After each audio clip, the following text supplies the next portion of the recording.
မိတကဥယျာဉ်မြို့ရဲ့မြောက်ဘက်ယူဇနာ900ကျင်းပြီးနတ်သားနတ်သမီးတို့ရှင်တွဲပျော်မြူရာဥယျာဉ်တော်မဟာဝန်ဥယျာဉ်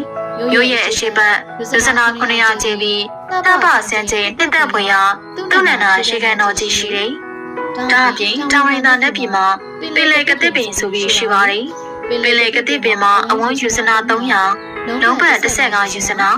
အမြင့်ယူဇနာ100ရှိတယ်။အဲ့ဒီအပင်ရင်မှာယူဇနာအပြင်အလျား60အနံ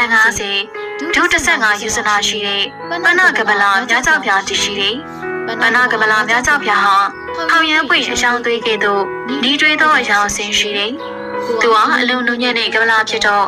ကြားမင်းထိုင်ရင်ကိုတွဲမြို့လို့ထပြန်ရင်လေပြင်းပြင်းပြည့်တဲ့ကမလာဖြစ်တယ်။တောင်ရင်သားမှာကုသိုလ်ကောင်းမှုပြုဖို့ဆူနာမဏိစိန်တော်ရှိပါတယ်။အဲ့ဒီစိန်တော်ဟာယူဇနာတရားမြင့်တဲ့ညာသားစိန်တော်ဖြစ်တယ်။မြတ်စွာဘုရားရဲ့ဆန္ဒ